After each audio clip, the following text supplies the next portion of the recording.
Well, hello, good morning everybody. Welcome back. Jiu-Jitsu 2000 here today. I'm back, and today I have an interesting video for you.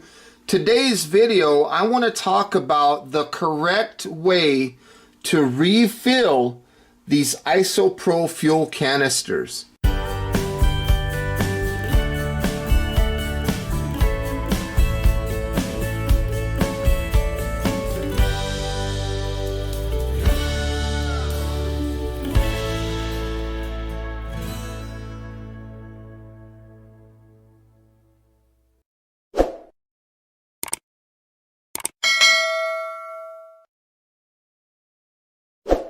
Now to the left of the screen here, you can see I have a block of wood and I have a small scale. The block of wood is so that the scale has something level to sit on, because I'm going to be weighing some of these charges. In the middle here, you see I have two empty fuel canisters. They are very light to the weight. When I pick them up, I can feel that they're light, or they were floating really high in water. So in either case, both of these are empty. On the right here, I have a mix of fuel canisters that all have fuel in them. And this one here, I'm going to take fuel from, and I'm going to fill these canisters from this one. Now in the back, you can see I have three canisters. These are three brand new fuel canisters from the store. I have a small one, I have a medium-sized one, and I have a large one. Now, those three fuel canisters are important to this video because I'm going to be refilling the same type of fuel canister. So, for example, the small one, if you look here at the side of the canister, you can see it has a net weight of 3.9 ounces or 110 grams.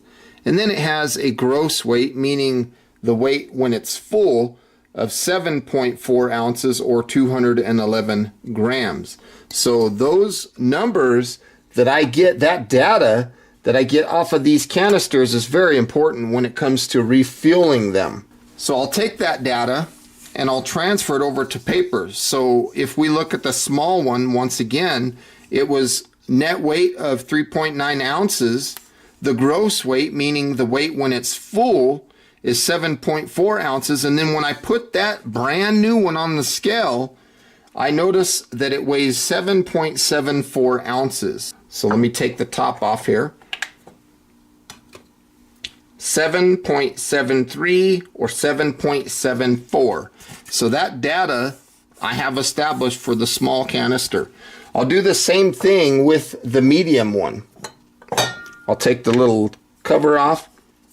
You'll notice on the medium one we have a net weight of 8 ounces or 227 grams, and then the full weight or the gross weight 13.1 ounces or 374 grams. And then of course putting it on the scale, you can see we're getting 13.31 on the scale. Hopefully you can see that barely in your screen. 13.31. Let's do the exact same thing with the large fuel canister. You're probably wondering why I keep taking these little covers off.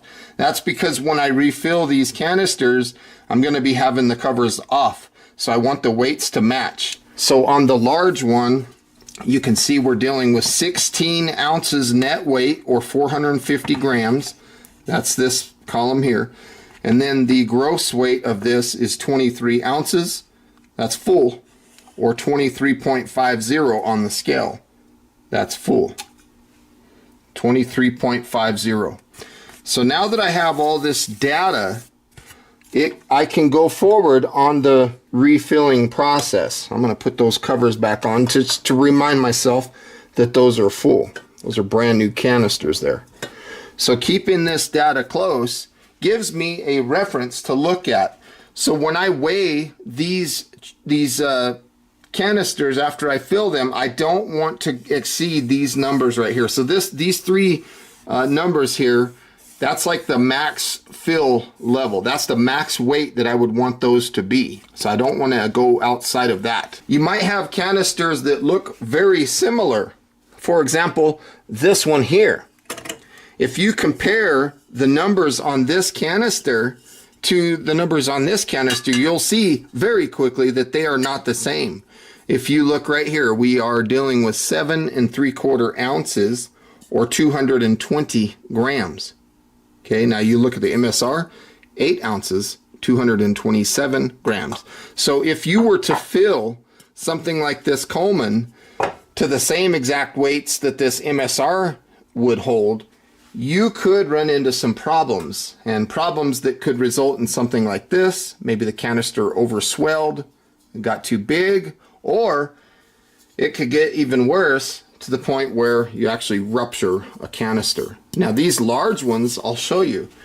If you look here at these MSRs, you'll see a net weight of 16 ounces or 450 grams. Now coming over here to this Coleman, look at the difference.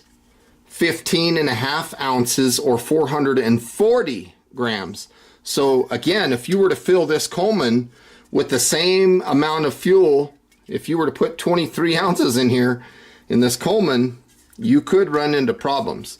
The reason I'm bringing all this up is just I don't want to see anybody go out there and just make assumptions that all these canisters, just because they look about the same size, they hold the same amount of fuel. It doesn't work that way. I want you guys to go out there, purchase some brand new canisters of whatever type you're going to get, put them on the scale and know what they weigh.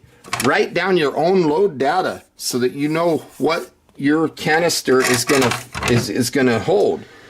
What tool are we going to actually use to put fuel from this canister into these? There are several tools that are possible to do that. I have seen a lot of people use devices that are like this. They would basically put the device in the fuel canister like so, and then they would take the other one and they would put this on a flat surface and they would basically push down and it would put fuel into the canister. Now for a lot of people this works good. It's an inexpensive item, it doesn't weigh nothing, and they use them. But personally, I don't really feel that that works for me. I've even seen people use these, and these basically screw onto one fuel canister and then you screw the other fuel canister onto the other end, right? But the problem is there's no valve to turn this guy off. So if I shine a light through the back, you can see light through there, right? So this thing, say on your empty canister, which is not going to have any pressure, or you're going to drain the pressure, which I'll show you here. You'll hear some air. So let's say that's what I'm doing. Now I know that that canister is completely empty because I drained the fuel out of it. If I was to put this one on here and screw it down, you will hear gas transferring. But then when this thing gets full, what stops the fuel from coming out when I disconnect? Nothing. So personally, the only thing I use this type for is just draining my fuel canisters before I fill them. That's what I use this for. It doesn't have a valve on it. See, so I'm going to drain that one. Get rid of all my pressure. Which leads us to this guy. This is awesome. You can pick up these valves a lot of places online. They're very cheap and they work good. So you can screw them onto your canister just like this. They have a valve that can be turned off or on. So in our case, we'll just turn it off. Make sure it's nice and tight. That kind of gets rid of needing to have one like this, because we have a much better option here. So now what you could do is you could turn the fuel canister here. You'll put the one that's going to take the fuel on the bottom, and the one that's giving fuel will be on the top, and then you just open this up and listen. You'll hear the propane flow.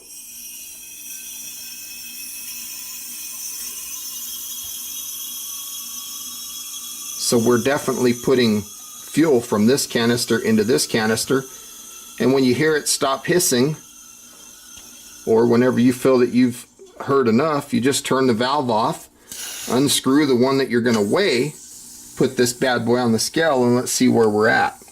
So this being a small canister, we want to be between 7.74 ounces, and we're at 4.51. So we're not even close to having this canister full. So we could take a lot more fuel. Now this is where it gets interesting. For this small canister to accept more fuel, I have to bleed air or pressure out of the canister. There's a ratio of liquid to air, and when the pressure gets inside, gets too high, it won't accept any more fuel because they're equalized. They have the same pressure within the two of them. So to accept more fuel on a valve like this, I got to turn it off, and I'll take off the large one, the one that we're getting fuel from. Then I'll set this bad boy down, and I'll exhaust some of the air pressure out of the canister. If you see any mist or anything coming out, that's not, you don't want to get rid of liquid, so you're only trying to get rid of air. So you'll let that thing vent a little bit. So you don't want to be near any flames or anything like that. We are expelling gas into the air. Turn that off, and you'll feel that the small container is a little cold to the touch now. So we'll put that bad boy back on, and then we'll give it another shot. We'll give some more fuel. And you can let them sit. They'll equalize. It's a pretty quick process. Then when you want to check your scale again, remember our target weight is 7.74 or less. So we'll get that guy off of there. That feels a lot fuller. 7.74 is our target. We're at 6.27. So we're getting close. So we would need to basically repeat the process.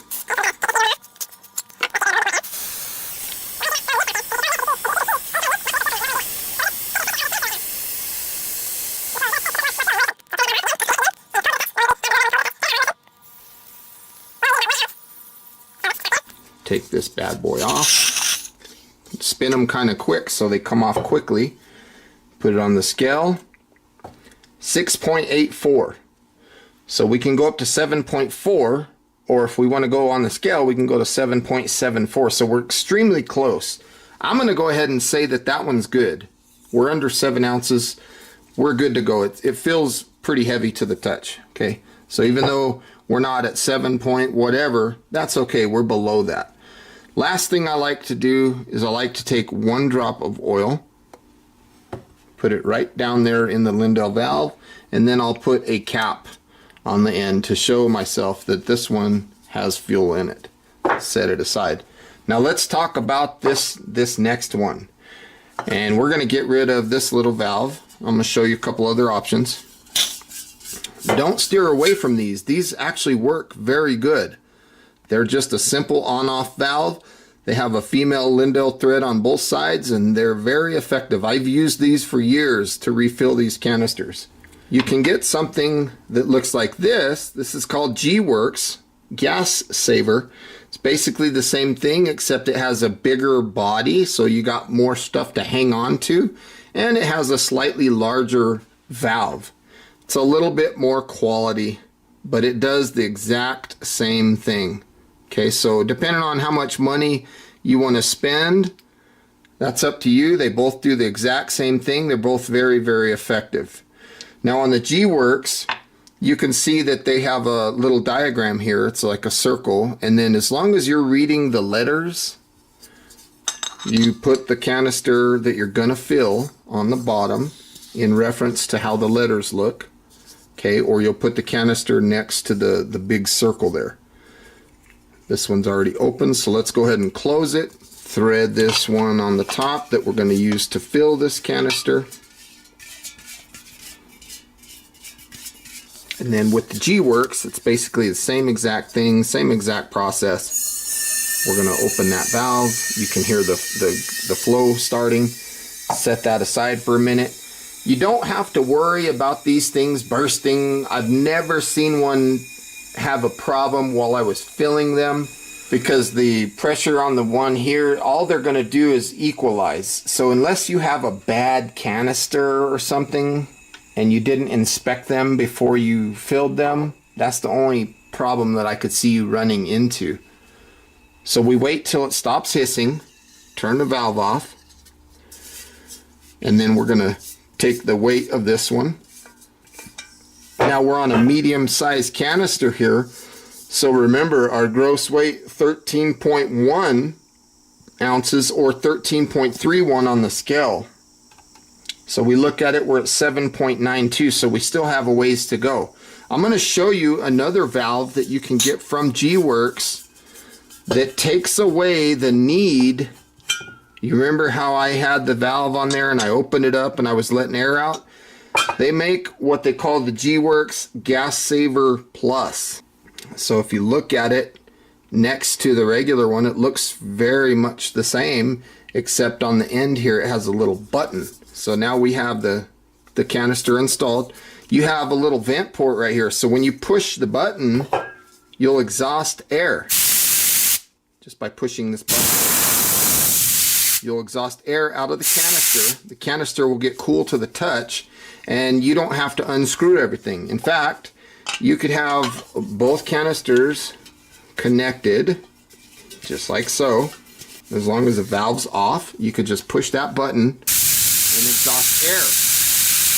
So then you could give it a little more fuel, and when it stops hissing, when it's equalized, then you'll turn the valve off, you'll push the button again, and it'll exhaust more air. And then when you feel that you think that this thing's full, then you can take it off of the canister and weigh the canister. So let's push some air out here.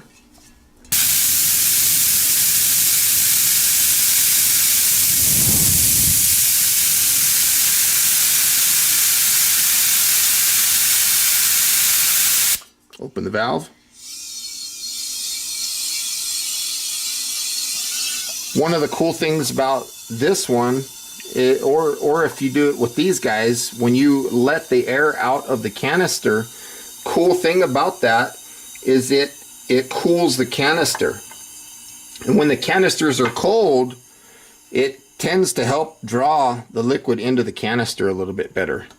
So now, let's go ahead and take a look and let's check the weight. With the G-Works, you see the body of the thing is a little larger, so you got a little more meat that you can grab with your fingers. So let's set that aside and let's weigh this guy here. 12.48. Now our target weight is 13.31. So we are very close. We're going to exhaust a little bit more. You notice that mist there? If you see like a mist, that's liquid coming out, just like I mentioned earlier. So let's go ahead and put a little more in there. We're about 1 ounce away, so we just kind of got to be patient here and don't overdo it. Let's take a look at it now. You can hear a lot of stuff flowing. Let's see, we're looking for 13.31. 13.81. So we went over just a little bit. So now we got to remove some fuel. We got to actually reverse the situation here and remove a little bit of fuel. So we're going to put the circle on the fuel here on the canister because we want to put a little fuel back in here.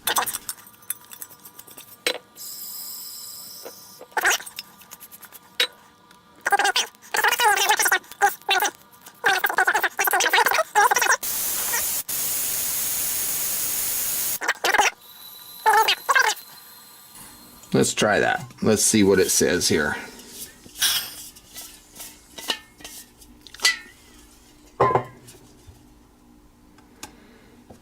$12.57. So we are good to go on this one. Let's take a drop of that oil, and then we will put a lid on it. So that one is good to go. So now that both of these canisters are full, we'll put this guy on the scale. You can see that it's down to 6.46 ounces. This thing is empty. It's filled both of those. Now you want to test, some people want to test their fuel canisters after they fill them. You just put your stove, and the reason I like having that oil, it just helps with the threads and the O-rings and stuff like that, and it helps keep things lubricated. So there we have it. There's our stove. Works just fine. It's a very nice practice. Again, just one drop. And the oil that I have in here, this is just old automotive oil from when I did an oil change. It's just old oil. That's all it is. You could use 3-in-1 oil or whatever you want.